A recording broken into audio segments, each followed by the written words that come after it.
Yo, yo, what's going on? All right, so it's been a bit since I streamed, but I've been super busy. There's been a whole bunch of big changes going on, including me going to do Invoke full time. So this is it. but since I have more free time, I've been doing a whole bunch of stuff. Like we have this new fancy website that is up now. Hey QWERTY, SGH, how's it going? Pink Panther, what's going on? So we have this new website. So it just lists all of our services and our online training. We're also offering on-site training now. We still have some of the old blog posts here. I'm going to be writing a new blog about a bunch of new stuff soon. Hey Few, what's going on? Hey Maple38, hello Mr. Reverse Engineering Man. And so put a lot more effort into this new website. Hey Ponix, what's going on? And so, hey Cyber Jerry, how's it going? All right, cool. So I know we worked on Emotet last time, so that recording is up on YouTube, but I've been let's see if this will even work. Yeah, so this is the recording from last stream, and this is going to be not a continuation of that, just because we've started doing these malware weekly study group things on the Invoke RE Discord. And we were looking at Stealc, which is a quite popular stealer.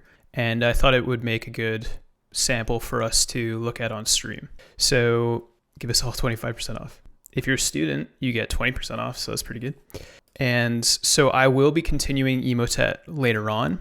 But again, I kind of wanted to look at the Stealc malware sample because it was a little bit more beginner than this Emotet sample that I ended up unpacking.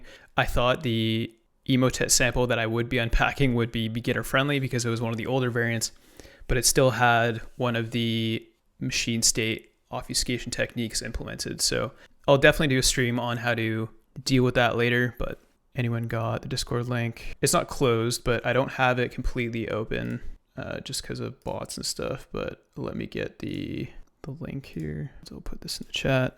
So yeah, if you guys want to come hang out and work on malware with us, you can. Ari with hair. Yeah, that'd be a pretty cool coupon code, Sergey. Yeah, no problem, Cyber Jerry. All right, so I already have, or first and foremost, we were looking for a Stealc sample. There was this really good blog on analyzing it. So I'll throw that in the chat. And this goes through a whole bunch of different things with going through the packer. They used emulation for some of the deobfuscation, but we don't really have to do that in this case, or this might have been for the packer actually. This is just defining what an emulator is. They use miasm for a lot of stuff, which is really cool. Let's see. Yeah, if I recall correctly, they were using emulation for the packer. So definitely check out this blog. What I wanted to look at is the final payload because I find that with a lot of these streams, I spend a lot of time just unpacking the original sample, and then we don't really get to the final sample until later on, and then I don't always finish the entire malware sample on stream. So, but yeah, this unpacker is pretty complex. Let's see here. Yeah, it looks like they identified a potential reuse area that uses XT, and then it finally they wrote some Yara signatures and stuff. But yeah, I think this is a 3-part blog post on going through this entire infection chain, which is pretty sweet. But we couldn't get this particular sample that they used in this blog.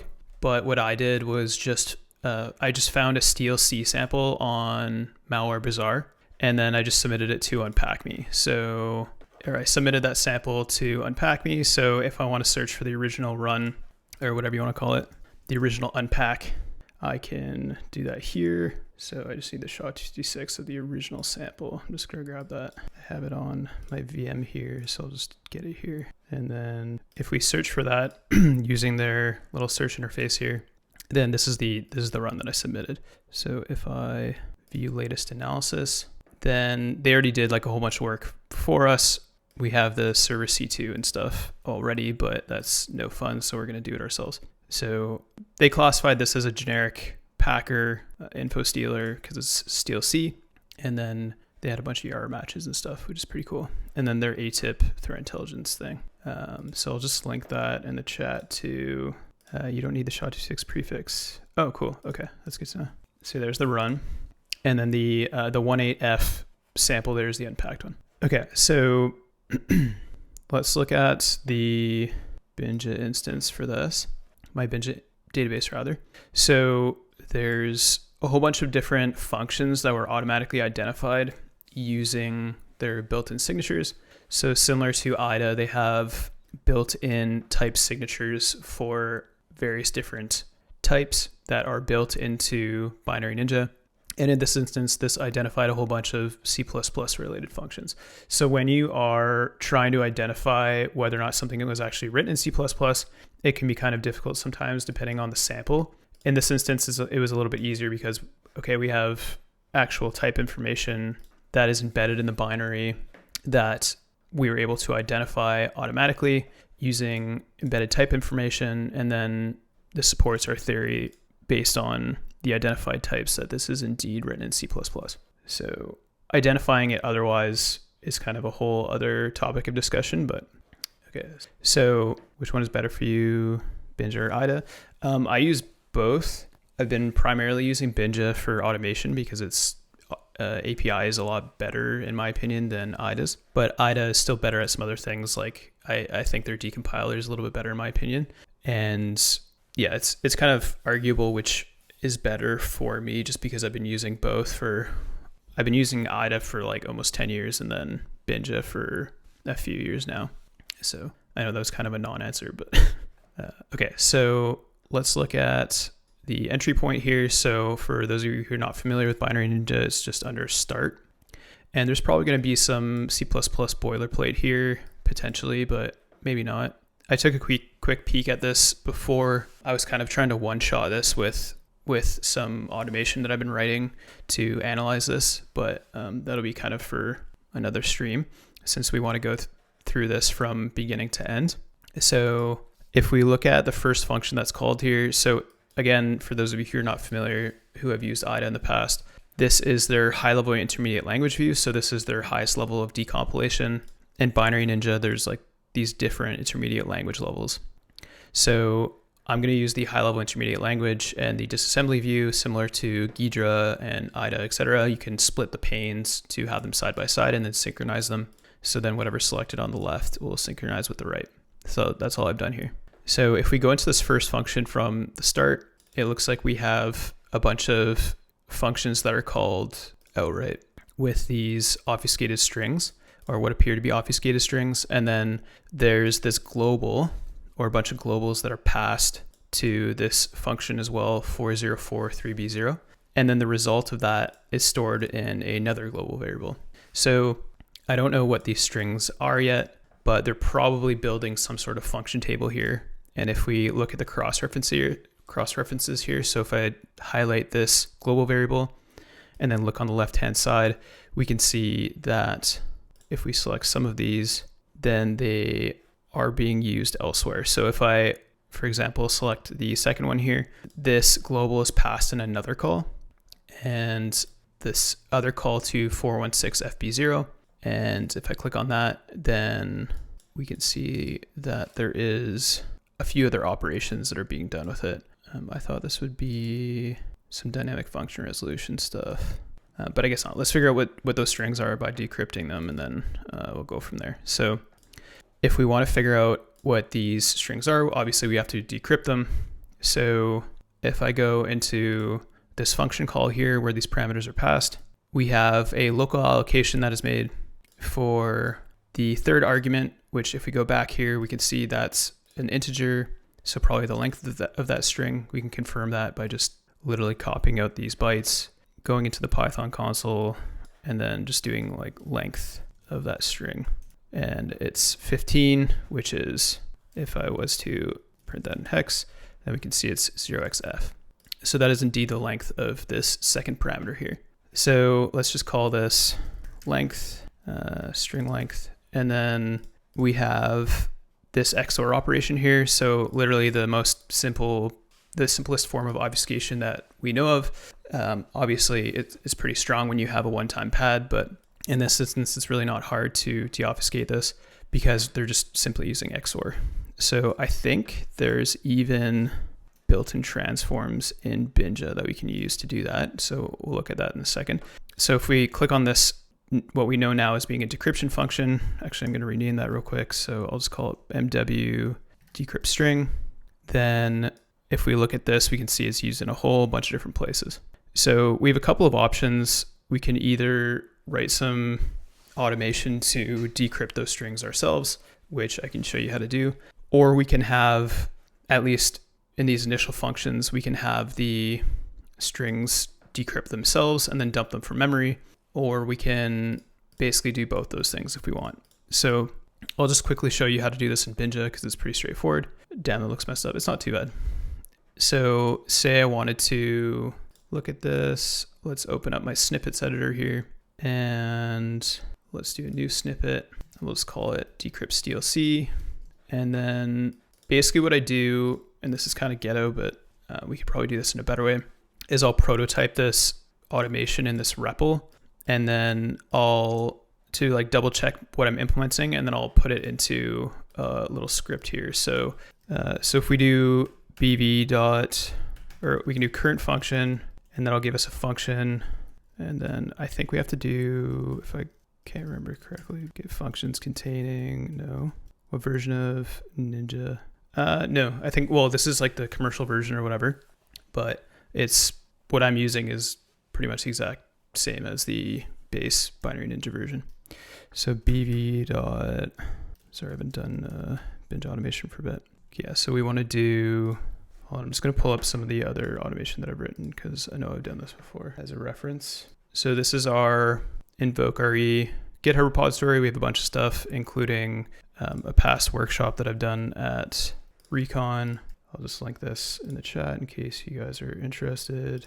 So, and then I did like a whole workshop on basically extracting and automatically unpacking a payload from or extracting a CACBot sample from a packed payload automatically using Binary Ninja. So it's, get callers, that's what it was. So if I do bv get callers for, and then can I resolve the symbol automatically? Symbols, I had it in there too. So it's a little bit complicated, but to resolve the symbol entirely. But if I do this and then just use our name here, then we get our address. So all this is doing, it's resolving a given symbol from its given name. In this case, it's called a raw name. And then I'm just giving it the MW decrypt string. So I'm going to add that to target function, and then just bv dot get callers for that. And then that's a generator. So then if I do a list, then we can get all the call locations, or all of the locations that this function is called throughout the Binary Ninja database. So let's get those. So callers, so for caller in get callers, we want our target function here. And then for, so this is going to be a reference. So I think if we just get like the first one here, incomplete input. What do you mean? All right. So now that we have our first reference address, that's all I need to add here. So caller address, I guess I didn't really need to make that a variable, but, and then we just need to do get functions at, or get function at rather, to get a function object. Get functions at, or is it get functions containing maybe? Or I guess we want the, so it's kind of annoying to get from a given call location to the instruction itself. So that's all I'm trying to do here. So if I was to navigate to this 40213F, then that's this address here. So all I want to do is basically get to the location within the function at which this call is made, and then get the high-level representation here, and then extract these parameters out in order for us to decrypt them. So I think it's just get function containing, and then I think we have to iterate through the basic blocks to get to that address. There's one basic block. This is one giant basic block. Oh, it is too. That's pretty funny. So for instruction. So then if we wanted to, we could extract every single line in this basic block and then find all the calls if we wanted to do this from the disassembly. But since I want to do it from the high level intermediate language, I think I have to do, let's just get the first instruction, and then, Okay, I guess we have to do this at the high level intermediate language level. So target function, high level IL, and then we can get all the instructions that way, and then get each address. So if I put this in my script here, we still need to add our get function, the target function line that I just did. So since there's only one function containing this particular address call, or sorry, containing this particular address, then we just do get functions containing the address and then get the first index. So that's all I've done there. If any of this confuses any of you, just let me know, by the way, and I can clarify any questions. Okay, so call site, yeah, caller func HLIL. I guess we don't need to do that. Too many rules. And then this might not be exact because the high-level intermediate language calls might not be at the exact same. 402, let's see. There's probably a better way to do this, but I need to get some of the Binja guys on the stream. So the call here, I guess I could do it another way, but let's just iterate through each call and then match where the caller, you found a bug on Twitch. Nice. What was it? Okay, let's get the caller address. Yeah. Okay. So all I'm going to do now is just get all the calls within this function by iterating through each line. And then I'm just going to match each call to our target function. So let's do, actually I didn't want to get rid of all that. You can bypass email verification when logging in from a new location. That's probably something that you want to report. Yeah, bug bounty. Okay, get function containing. Yeah, we want to keep that one. And then we want to iterate through each of the instructions like that. And then if the instruction, so this is kind of confusing. I don't think they're paying for it. Why not? Did you try reporting yet? Yeah, I agree with Cyber Jerry. I keep getting distracted. So let's do, so these high-level intermediate language instructions are kind of annoying to work with just because you have, I'll just show you real quick. So you have this assignment operation and then that's followed by the call. So if I was to look through all of these functions, I'd basically have to look for an assignment that contains a call. But because the Binary Ninja people know this, you can actually do what's called recursion. So I'm sure most of you are familiar with recursion, to automatically go through each of the high-level intermediate language instructions within a given line and then get out the one that you want, or not instruction, but all the high-level intermediate language objects within a given line. So this, using this function called traverse, currently the monitor resolution's at 4K, but I think it's streaming at 1080p. So is it too small or is it okay? Liforn, can we move the chat box? It's currently covering the code. Oh, sorry. Thanks for that. I won't move the chat box, but I'll move the code. Thanks for letting me know. I forget about that. Okay, so as I was saying, so if we look at one of these instructions, then we can see it's a high-level intermediate language assignment. And then this is, if I was to get the, not params, but operands, then you can see that this is made up of multiple high-level intermediate language objects. So basically I want to use recursion to get to this high-level intermediate language call. So to do that, I just have to define a callback. So I'm just going to do is call. And then I think all I need for that is, I'll pull up the docs if it's not. Yeah, so define string copy. So I'll just link this in case any of you are actually interested in what I'm doing right now. A getter for params. It does. So I could look for each assignment and then get the parameters. Is that your question? So if I do like operands here, then it'll give me those parameters. But it's probably not like, hey, give me the parameters, any parameter in that line or something. I don't think I could do that. So traverse, string copy, T, maybe I need the actual docs. Calls the callback. Okay, cool. Match I. What's target for the target address? All right, so I'll just use the same format that they did. I and target. And then I won't use the if is instance I. Then we want to check if it's a call. So high level IL call like this. This would be different if you were doing scripting from the Binary Ninja Python interface, but then I can just say print found call, and then we can return I, which is the object. And if I do is call, and then I do like current IL instruction, traverse is call, list. Required one positional argument. What do you mean? Target. Why not dark mode on that site? Lol. I feel like I'm in flashbang. Yeah, that's a good question, actually. Sorry for flashbanging you. Okay, I know I did traverse on my repo here. So let me just grab that real quick. Okay, maybe not. Let's see. So find copy T. Oh, I have to pass it in traverse. Current IL instruction traverse T. Any logic. All right, I don't think I need that second argument, so I'm just going to use I. Yeah, that's what I thought. So I think it can be any number of arguments. So in that example, the reason I got confused was because they're resolving a symbol of built-in string copy, and then basically they're checking if it's a call to that address. So we could probably do that too. So if I do, we need to put this I in the if statement.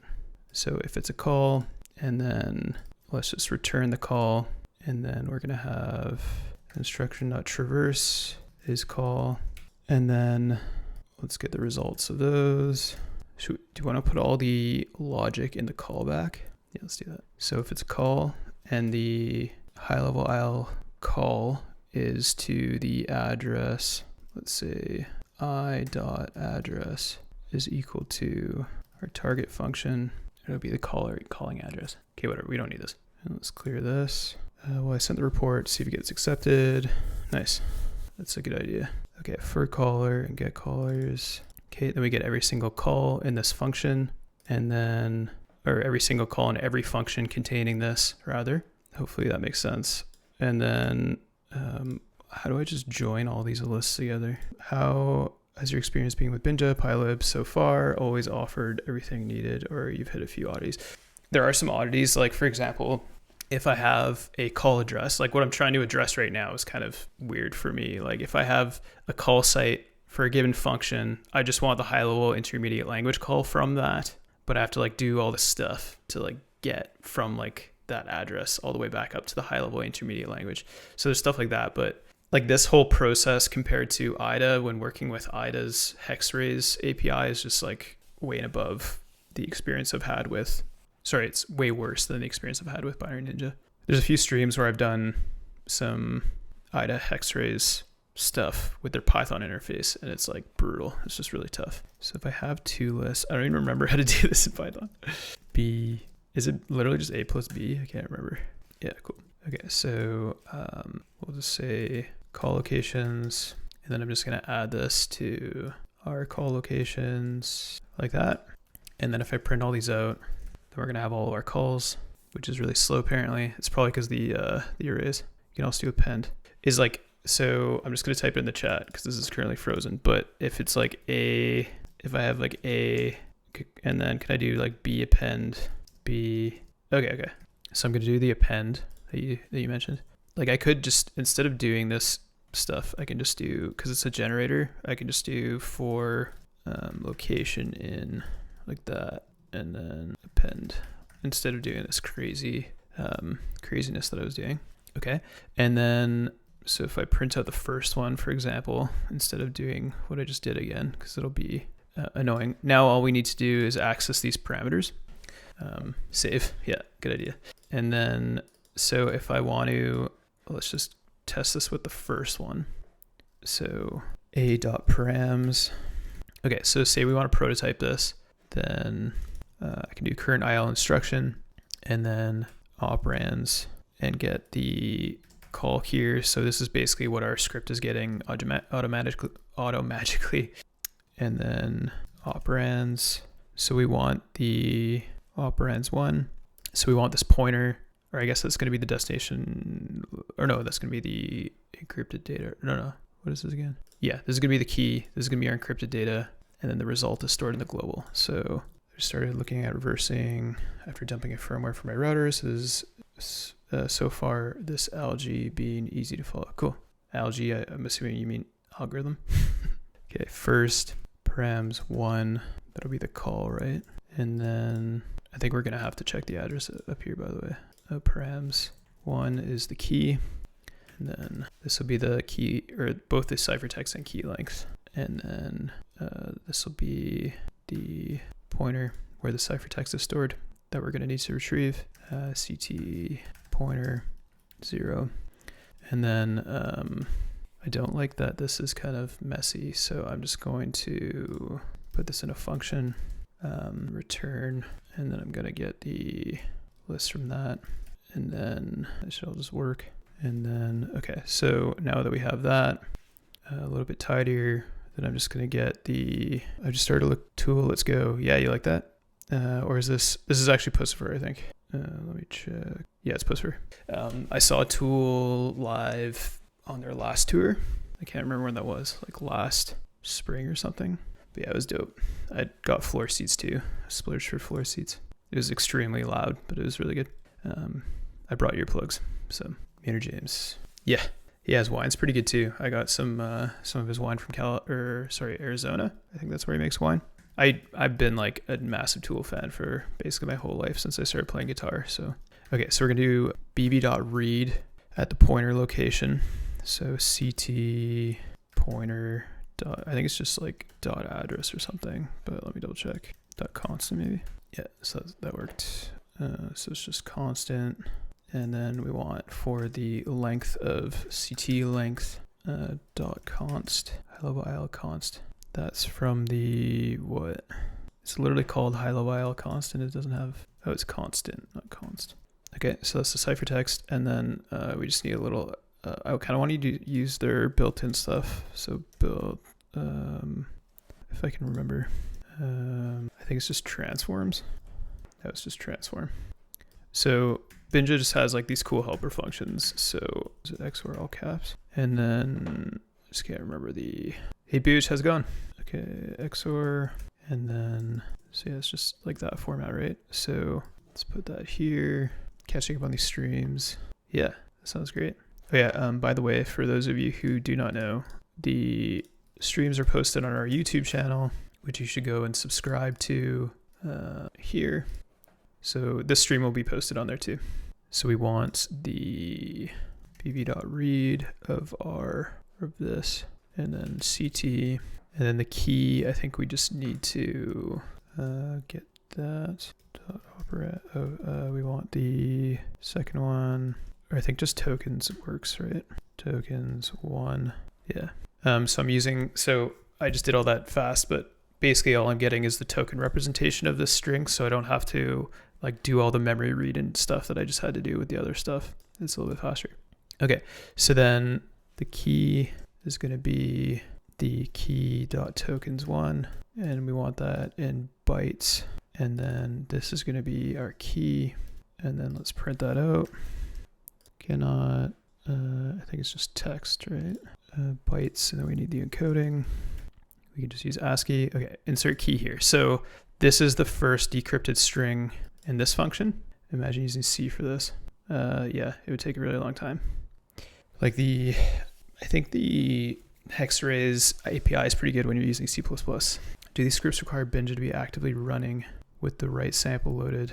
You can run them outside of Binja afterwards. Yeah, so the biggest thing for Binary Ninja is you can get the different pricing models. So yeah, so you can run it headlessly. So this is like a big feature of commercial, which is the one I have.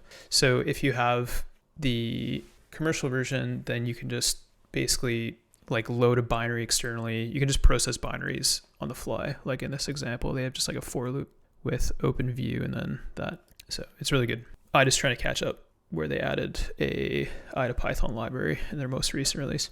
Okay, so I'm just gonna add, I just need to make sure this is gonna be the, I just need the target address of the call. I can't remember how to get that. Dest? Hopefully this is it. Yeah, so if and i.dest.constant is equal to target function. I probably have to make that a global. I could just pass it. And then let's see, return I. Okay, and then I'm just going to pass the target function in our call to this here. I think that's all I need to do. Cool. So I just did that to make sure that we're actually, so basically it would find all the calls to the correct function in each one of these call sites, because there could be other calls within those functions. All right, so now let's decrypt all of these. So we'll say for caller and callers, then We have caller, and the rest of that will be the same. So maybe I'll just break, but it should be good. All right, and those are all the strings. So pretty straightforward for acquiring the decrypted strings. In this particular sample, looks like some of these might be incorrect, but we'll see. Easy, yeah, like these. But what I'll do is see why that's the case there. So key here, it looks like these are repeating. Why would that be the case? Getting the key, this is repeating. It would be because the target function is being repeatedly checked for those strings over and over again. So this is like super inefficient, but let's just add them to a dictionary for now. Our strings, and then so they'll be deduplicated, and then plain text, our strings, and then we'll do the, like we could overwrite the ciphertext, but we could also just leave a comment. I'll probably just do comments so it's non-destructive, just in case we need the ciphertext again. And then let's see here. So we'll do the call site location. So the caller address. That's an array though, if you're making a set. Oh, sorry, you're right. Thanks, Booch. It wouldn't have worked anyways when I did this. Our strings, ct caller dot, I think it's just caller dot address is equal to our plain text. Because it would just be each of these lines current. That's just the line we want, right? Yep. Okay, so that worked. And then I can't remember what the set comment is. Oh, that's easy. Set comment at. So if we want to set a comment at each of these locations, then we just need to give an address, and then I'll just do like test, and then test. Like this is way harder in IDA. So I don't know if you all understand how nice this is. Set comment at.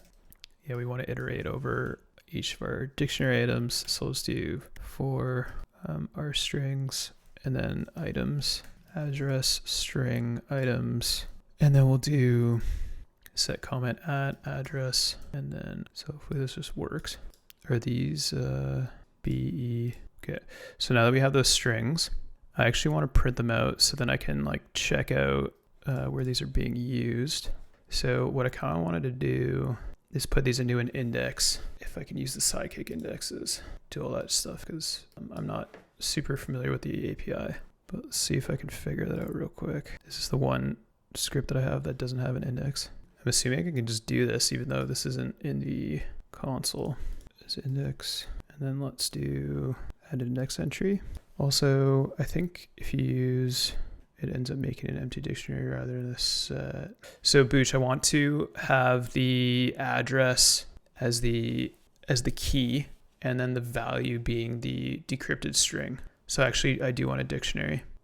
So I'm just making an empty dictionary here of our strings, and then I'm just setting the key for each dictionary entry as the address, and then the value of the key value pair is the plain text string that's decrypted. But yeah, good, very good point. I didn't explain that, so it's good that you brought it up. Do I need a callback function? What's func here? Let's just say address, and then this will be the decrypted string. So I'll show you why I'm doing this in just a sec. What? It doesn't work? Let's see. Open index is not defined. Okay, there's probably some magic in here. Okay, let me just create a new script. Sorry guys, 2 secs. I'll kind of explain all this stuff in just a second. I just want to see if this will even work. Add decrypt Stealc string. Hey Russian Panda, how's it going? Yeah, everything's going good. How about you? Okay, so let's run this. All right, that almost worked. Let's see, entry address. Is crypto stealer? Yeah, there might be crypto in this. I just need to double check. Actually, Russian Panda probably knows. Russian Panda, do you know if Stealc does crypto stuff? Yeah, it's like a general stealer, but it probably has crypto stuff because most stealers do. Let's see, address. I don't know why that's 0. Why that's opening up the types. That's kind of weird. Get back to the view I was just in. That was weird. Yeah, definitely targets crypto wallets too. Okay, nice. There's your answer. But let me get this into this index properly. I might have to cast that to a string. Wild. I don't know why that's opening up the types. Entry, address, entry. Do I need a counter? Our string, and then, sorry, I'm just trying to make this display nicely in the entry, Then how do I get this address column to work? Let's see, index.add entry. So this is a sidekick feature, but it's really nice for like collecting and storing information. Functions. So we actually provide a target function. What if I don't want to? p.functions. All right. I guess I have to. I guess because of the way this is built. So we'll just do our address. I wanted to be able to click on it. So let's just do the normal log print, because this is getting kind of silly. So address and then PET. I guess I could do this the more Pythonic way, right? Which is address and then the plain text string would just be our string. There's a format string. And I think I have to do this in snippets because I don't think those work. Okay, we'll go back to our trusty snippet editor. Split this. Okay, so let's see if I open snippet. And then we'll just print these out for color. And then now we can click on these. So let's see if there's any, it doesn't look like there's crypto related strings here, but I might have a bug in my script. So I'll double check that. I also don't know why it says insert key here. I've used Binja, so I don't know. And all these cool features. Yeah, it has a lot of cool stuff. Okay, let's see. A quick way we can check if I have a bug in my script is just printing out the length of this. So print target address. Yeah, that all looks okay. Get functions containing. Oh, it's because of this. 402 caller add. All right, that should fix it. Hopefully. It's taking a lot longer, so I think it's decrypting a lot more stuff. ASCII codec. Okay, so some of these are not plain text. So let's just use bytes. No, that's the key on line 27. Are some of the keys not bytes? Let's see where the exception's occurring. We'll do caller. Okay. Okay, so this is where it's dying. That looks like it's ASCII to me. Let's print out the key too. For what it's worth, the scripting does require a license. Yeah. But if you take our course, it's pretty affordable. Oh, it's because I'm dying before the... Yeah, I'm just going to plug this real quick since I have it. So we do malware analysis training, and we have a whole course on Binary Ninja. And if you get our course, then you can not only learn how to... Can move chat to bottom. Is it still in the way?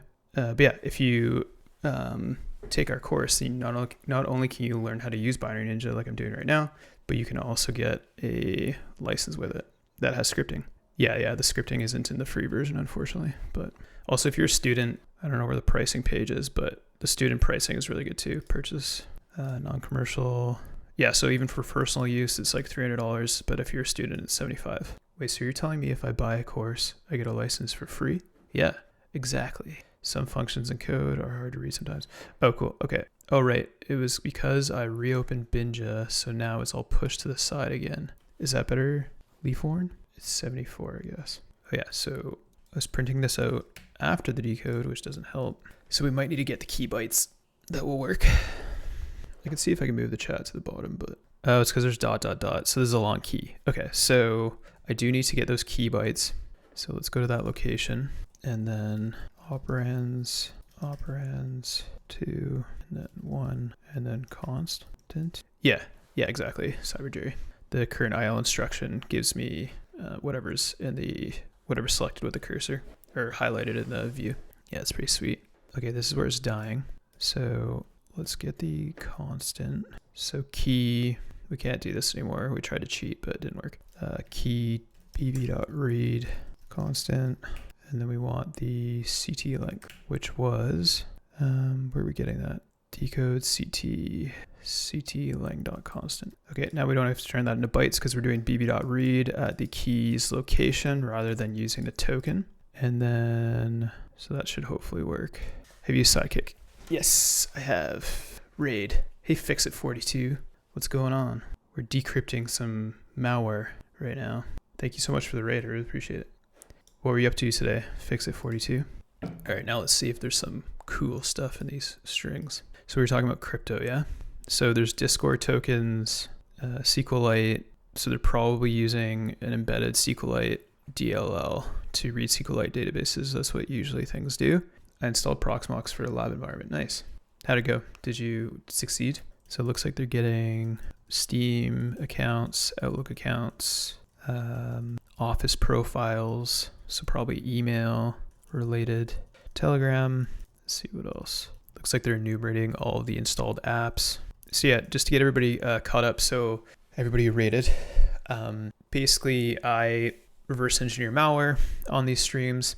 And all that essentially means is I will look at what the assembly instructions and this pseudocode representation of the instructions are doing. And then I'll mark up the instructions with this program called Binary Ninja in order to try and figure out exactly what the malware is doing. And then we document it. So what I was currently doing is the malware will decrypt all of these strings using an XOR cipher. And if we look at the code, this is just using a for loop. So if you're familiar with C, this is kind of like a pseudo C syntax. And basically this is just doing an XOR with given values and parameters. So I wrote a bunch of code to interact with this reverse engineering program called Binary Ninja in order to decrypt all of these strings. So that's what I'm going through right now. Okay, so let's make some notes. So I'm gonna copy these. Can you share the hash? Yeah, I can do that. All right, take care, Cyber Jerry. How's it going? Okay, so let's dump all these decrypted strings. Yeah, have to get copy paste working too. Too bad the motherboard was too old for connecting the graphics card to my Kali VM. Oh yeah, that does suck. I haven't messed around with Proxmox, but I probably should. Thanks, Cyber Jerry, for linking that. I want to learn this. Was watching Hackaday RE YouTube video today. Nice, cool. Yeah, for Hackaday stuff, they do a lot of embedded hacking. So same concepts apply. Okay, so what's the date today? It is February 25th. Stealc. So then I'll just do a decrypted strings section and then put all these in here. Okay. Yeah, Lifeform, you'll have to get an Unpack Me account just because I have the Unpack sample on there. Hopefully that's okay. Okay, so let's add those to comments again, because I think I took that out by accident. And then set comment at our address, then the resulting string. And then let's run that again. So that'll decrypt everything again. And then we can start analyzing the functionality. One other thing though, is that this thing, okay, so now we have comments everywhere. So we got a few things here. So first we have the command and control address, which is quite important. So this would be the server that the malware would use to contact the operator. So if you were to have to deal with this within a network environment, for example, you would look for this IP address across your sensors, whatever those might be, whether they're like IDS, IPS systems, or you might have SIEM for your network flow, etc. And then this is the control panel, I believe. But what I was going to mention is that there's all these functions. So these are all functions that are dynamically resolved. So like this is going to be get environment variable, and then all of these things. So we can actually have the malware create a function table and then dump it and then reanalyze it.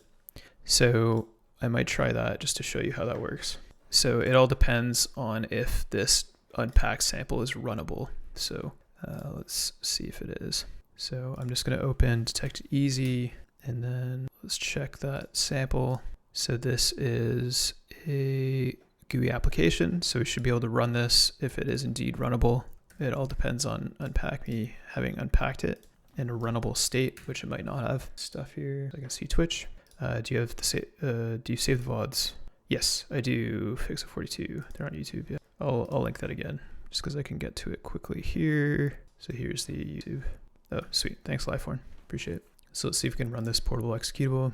And before I do that, I'm just going to, make sure that my network shares are not writable, just in case they do some form of network propagation. And then I'm just going to take a snapshot. So we'll do Stealc. And while that snapshot's taking, I'm just going to do a quick bathroom break.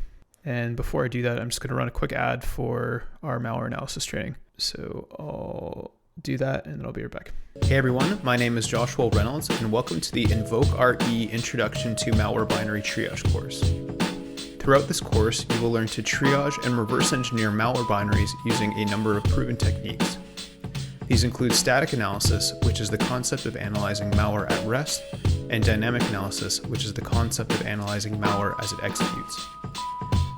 We will also be analyzing network protocols used in malware command and control communications, malware obfuscation, packers and how to unpack them, process injection, how to write effective YAR rules to detect malware variants, and how to compare malware samples at a binary level.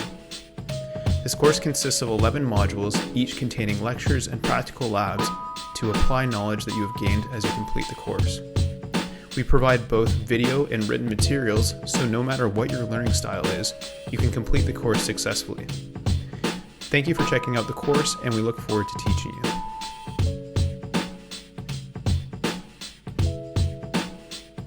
All right, let's see if this will actually run. So I'm just gonna hit, so for those of you who are not familiar, this is a debugger that is commonly used to reverse engineer malware. So basically I've put this into a virtual machine so I'm not infecting my own system, and then basically using this to run the malware live and look at it execute in memory, look at it as it executes in memory. So I'm just gonna hit the run button here, and everything looks okay so far. So what I'm gonna do as well is, I should have done this before taking a snapshot, but so this portable executable is mapped at a random base address. So what that means is if I look at the memory map here, this piece of malware is mapped at this at this A2 quadruple 0 address. And I want my database here to match that, since my database is currently mapped at 400,000, I believe. Yeah, 400,000. So for that, I can just do analysis, rebase, and then if I go back here, I'm just going to copy this and then paste that, hit accept, and I think Binja just crashed. What the heck? Yeah, okay, let's try that again. And if it crashes again, then I might check if I'm on dev. Yeah, crazy. That's not good. What I can do to fix this is get off of dev, which is unstable, but then I have to re-download Binja, which is annoying. Download in progress. All right, while that's doing that, let's debug this malware because I can do it without my trusty database handy. So these are those decryption functions, right? So I can just step through these using our single step here. So this is our step into button here. So if I click this, it'll just step through each assembly instruction, and then it'll go into each function and decrypt it. So we can actually watch this in real time, which will be pretty cool for those of you who are not super familiar with what I'm doing. So I'm going to skip over this local allocation call. The memory allocation was made in this EAX address. Let me move this over because it's going to be cut off, I believe. Yes, there's a huge lag time. Checking this out on Twitch as it happens. Okay, right click, and then I can follow this memory address in our dump down here, and then can just display this. What are your favorite tools? I know it's X32 debug before going to the kitchen. Use that for buffer overflow stuff. Is that what BOF means? Can't see a thing on the phone, so only listening. You're watching on your phone. Yeah, I like X30 or X64 debug a lot. Using X32 debug in this instance. I use WinDebug sometimes, and then the built-in IDA debugger is quite good too for debuggers. And then I use Binary Ninja a lot and IDA for static analysis. Okay, so that local allocation was made, and then it's going to get the string length and then go through the XOR loop here. So I'm just going to return, or I'll step through this to show you what it looks like. So the XOR occurs, and then it writes the byte here. So if you look down here on this line, the decrypted string is going to be written in real time. So if I just keep stepping through this, you can see the string being decrypted and then written to that memory address. And then if I return, then you can see insert key here, which was that first string that we decrypted. So pretty cool. So then, so basically if I just step through, or if I set a breakpoint on each call here, or let's say the return address for this function call, then I can hit run, and then we can see 270520. We can see each call or each decrypted string in the EAX register here, which is pretty cool. Okay, so we don't really want to do that for every single string, but what I wanted to show you is that this is assigned to a global, right? But it's still a string. This isn't actually a resolved import. So if I go back, if I go to this address, let's see, copy, I think this is not gonna be the right one. Let's just type it in. So C44B30. This is a pointer to that string. And if we see, I really wish Binja was working. Let's see if I can, because then I would just navigate to that address in my Binja database. But if we see where this address is referenced, I could even set a breakpoint on this access. But there's another function that's actually going to be resolving these function names. So I want to step through that too. So then the actual function pointers are in memory, and then we can dump the binary with the resolve function. So hopefully Binja reopens soon. I just updated it to not be on dev anymore. Okay, maybe I will just set a, all right, there. All right, so we have our decrypted string still. Okay, so say for example, we have, this would be load library A, I believe, right? And then I see where the string is used. It's passed in this function, which is likely resolving this. So if I rebase this now, or if we see where this is called, so this is going to be our string decryption, and then this is going to be our import resolution, and then this is going to be our function that's resolving. So this is doing dynamic import resolution. This is kind of advanced, so I won't go over this in depth, but if we go back here, basically what this is doing is it's going to be walking the import address table for a, sorry, no, that's wrong. The in load order module list for a given module, and then it'll resolve load library A from that module, the module being, so this is where that's being resolved here. This is getting the in load order module list, and then the DLL base for kernel 32, I believe. So Binja was super helpful in marking up this resolution from the thread environment block. So the malware is doing it from the thread environment block in this instance. So if I do resolve DLL base, I actually don't know. This is pretty interesting. Thread environment block. How does it know the first entry is going to be kernel 32? I'm not entirely sure, but that's pretty cool. So this is going to be load library A, and then these are going to be all the remaining libraries. So by me decrypting all of those strings, I could just go and mark up each of these calls, but I wanted to show you how we could just do this automatically.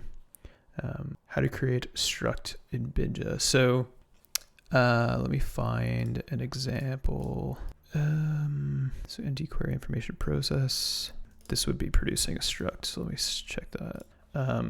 Liveform, when I find actually I can show you using that. So, okay, I'll just show you as an example. So if I hit S, then I can create a struct here, but it won't have any members.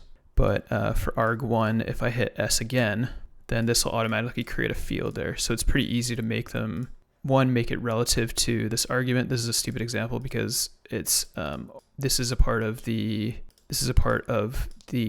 header that's being referenced from the portable executable. So this is a part of the MZ header. It's often referred to as. But if I say assign the correct type, thank you for telling. Yeah, no problem. Yeah, it's pretty easy in Binja. What's cool in IDA is like it can try and guess. But so let me pull up just so this actually makes sense what I'm doing. There's a really good, I always reference this blog for portable executable stuff, just in case you're interested. So we have the DOS header, then the DOS stub NT headers, and then the section table. So right now, the MZ is at the beginning of the DOS header, which is also commonly referred to as the MZ header.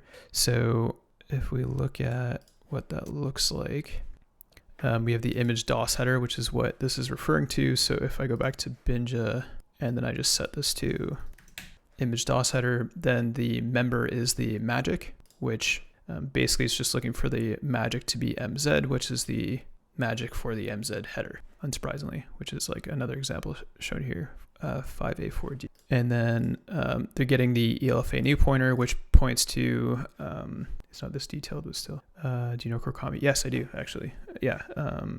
This is really good as well for references, picks. So if we do, oh man, he has like 1 million now. Oh, this might be even better. Yeah, that's exactly what I was looking for. So this kind of shows you all the different header stuff and examples, and it's a really nice resource. All right, so I'm getting distracted here. So basically this is going to walk. So this is the image optional header that is getting from the ELFA new pointer. I feel like I do this every stream just because it's commonly used by malware. And then it's checking the magic, and then it's getting the third directory entry here, which would be the export data directory, and then it's basically just going to be walking the given export directory for a given portable executable, I believe.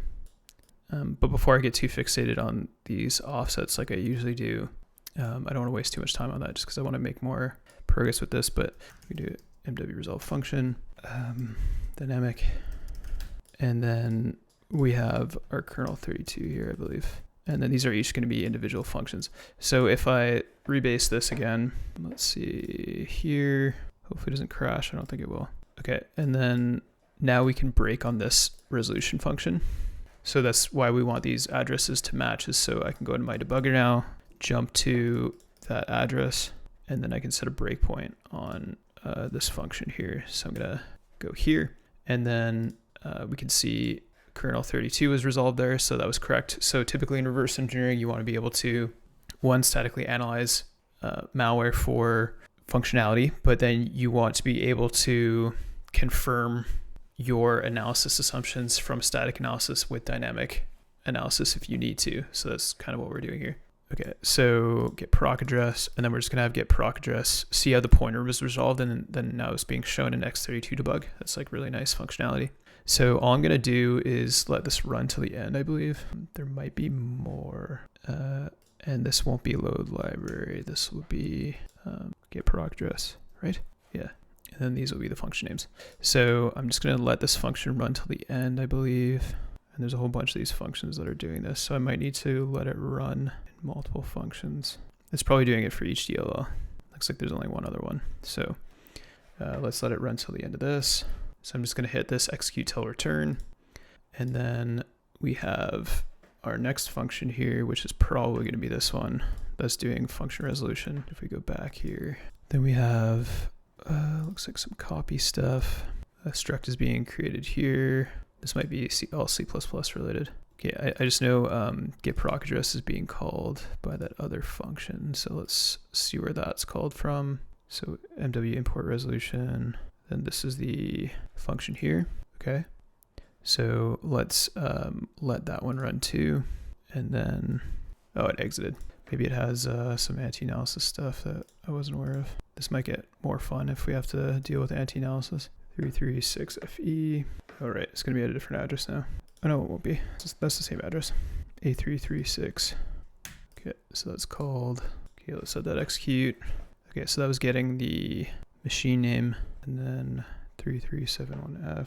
This is kind of why you just want to do it with the strings, because dynamic analysis takes forever. 37F. But I just wanted to show you guys what this looks like real time, and another way that you can approach this. This is just the next call. Okay, so let's see what this is calling. And I want to set a breakpoint. I think the breakpoint's already there, but copy address, and then let's move that over for you guys again. Not that there's anything super crazy going on. Okay, yeah, so this is all concurrency stuff for C++. And we have a while loop here. Oh, then is it just exiting? B0, B0, B0, unsafe top. Okay, we should probably reverse those structs. Okay, so I'm just gonna dump this to show you what I was talking about, the function resolution. So after that import resolution happens, so decryption, and then be doing that, which we have a breakpoint for. Okay, so then if I go here, we can see that all of these addresses are resolved now. So if I right click on this and then go to address, follow and dump, and then we want to actually go to this, I believe. All right, follow and dump this, the string.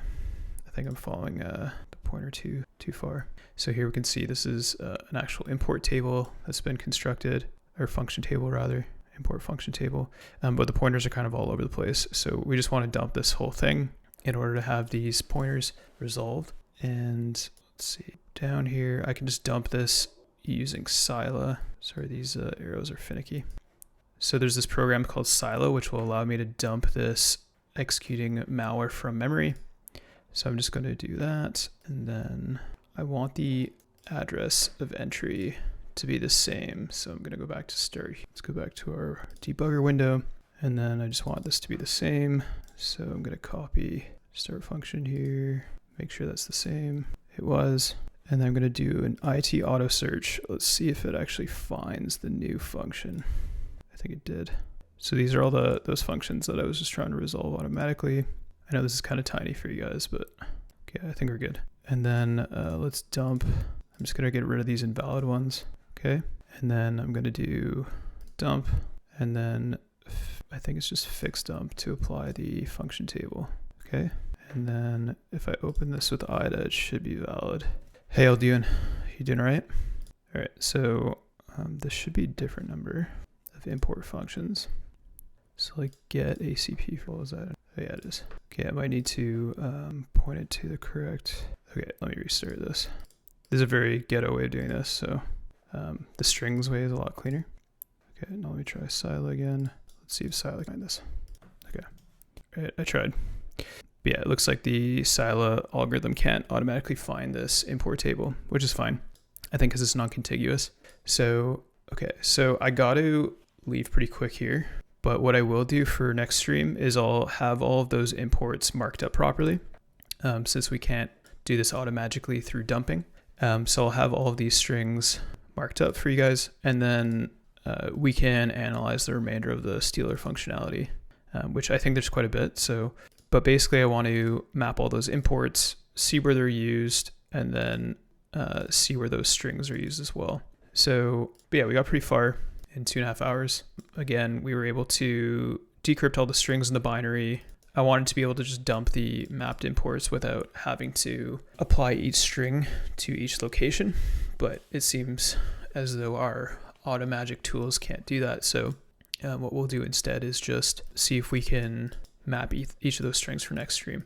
Thanks, MMLVX. Appreciate it. Thanks for the follow as well. Christy, thanks for the follow. Dan I, thanks for the follow. And Jugo, I can't pronounce your name because it's, I think, just like key mashing. Thanks for the follow. Okay, so another thing I wanted to mention is if any of you are going to be at Reverse in Florida, I'm going to be there this week too, not for the training, but for the talks.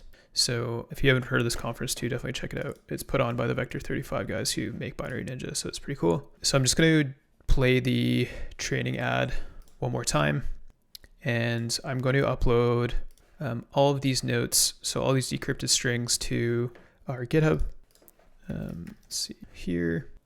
And then once those are uploaded, I'm also going to have the recording on YouTube later this week. So we have how the training stuff works is these like tiers. So if I go to here, then there's premium, and with premium you get access to like the Binary Ninja database that I worked on today, and you'll get early access to the VODs for the streams and a bunch of other good stuff, and access to the both the courses.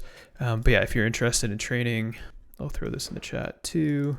And then I'm just going to play that ad one more time, and then I will, let's raid someone since we got raided today by Fixit42. And I'll do that after I play this. One sec. Hey everyone, my name is Joshua Reynolds, and welcome to the Invoke RE Introduction to Malware Binary Triage course. Throughout this course, you will learn to triage and reverse engineer malware binaries using a number of proven techniques.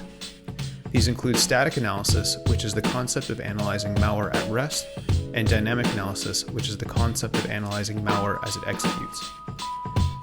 We will also be analyzing network protocols used in malware command and control communications, malware obfuscation, packers and how to unpack them, process injection, how to write effective YAR rules to detect malware variants, and how to compare malware samples at a binary level. This course consists of 11 modules, each containing lectures and practical labs to apply knowledge that you have gained as you complete the course. We provide both video and written materials, so no matter what your learning style is, you can complete the course successfully. Thank you for checking out the course, and we look forward to teaching you.